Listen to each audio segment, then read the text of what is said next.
Welcome back on this Wednesday. If you feel like there just isn't enough time in the day, you're not alone, Joe Emer. Ohio State professor Celine Melkoch says trying to pack in as much as possible might not be the best way to get more done. It might mean scheduling less. Yeah, so we're going to learn more as part of our new series, A New You in 22.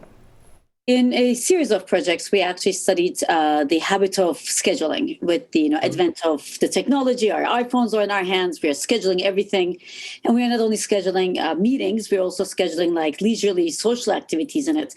So we wondered, both in the domain of work and in the domain of leisure, does scheduling have any unforeseen negative consequences? And we found at least one in each of the domains. In the leisurely domain, we find that when people schedule their leisure, they're more likely to think about it as work because it takes the qualities of work having a strict beginning and oftentimes a strict ending time. Our research finds that rough planning is the best medium. And by rough planning, I mean maybe even having a day and potentially a part of the day planned for something, but still leaving it flexible and open to change. And that seems to be good enough. For instance, in one of our studies, we asked people to tell us exactly when they were going to come and have their coffee break with us. Or we told them, you can come anytime between 6 and 8. Those people who told us exactly when they were going to come actually enjoyed this break from studying significantly less than those who came anytime between 6 and 8. It also goes with saying, like in that particular study, people who had written down exactly when they were going to come were more likely to show up.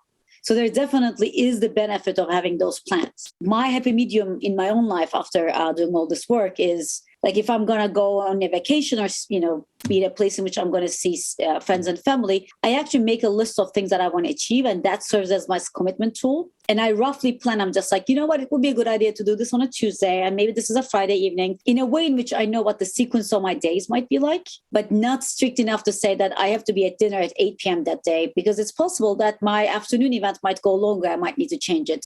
On the work format, what we find is that when people schedule time, especially have something upcoming, we see that time leading up to that scheduled meeting feels actually shorter than any amount of equivalent time in our day.